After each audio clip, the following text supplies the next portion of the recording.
But yeah, we got a little trailer here for Toy Story 5. I'm not gonna lie, I kind of do want to pause and rewatch that trailer real quick because Yeah, I watched it once. So just give me a second here.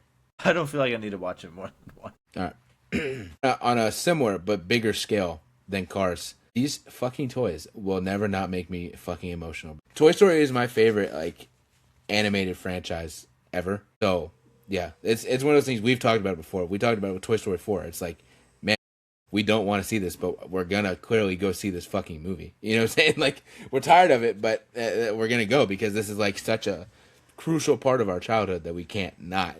As a almost 30-year-old man, I don't care. I'm going to see Toy Story 5. I don't I don't give a fuck. Yeah. So this trailer, I'm not gonna lie.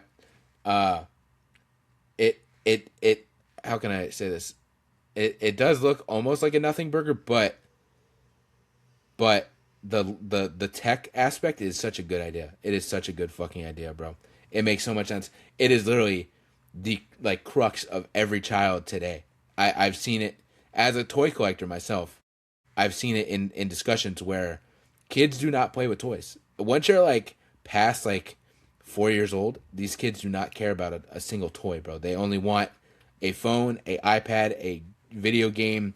They only want AirPods, the Apple Watch. That's all they want is technology. They do not want a Darth Vader action figure. They want an iPhone. So that is a big thing that people like in the toy world people talk about because it's like a lot of toy companies are pivoting into like the adult kind of collector realm with stuff because they know that will sell. Whereas doing like a 6-inch, 4-inch, $10 toy for kids, it just sits on the shelf. It just sits and sits and sits because these kids don't care to play with a Mandalorian toy or whatever it is. You know what I'm saying? So them bringing that in as like the big plot line of Toy Story 5 makes so much sense. I think that's going to be a really good aspect. I did see somebody say, like, Lily Pad, who's clearly the main antagonist here. Don't all iPads have like a camera on it? So why wouldn't she be able to just record these toys talking and just like expose that to Bonnie? That's true. You know what I'm saying? There is that clip of just like the lily pad repeating what Jesse says and stuff like that. That's Right. probably one of the aspects of this movie I'm more excited about because it seems like a very Jesse as the main character Yes. sort of Yes. vibes, and I'm very excited for that aspect of it. Yes. I remember when they announced this, that was like the first thing they said was like, this is really like Jesse. Like each movie is kind of like Woody and Buzz, and you know what I'm saying. This is like Jesse's time to really step up as the main character.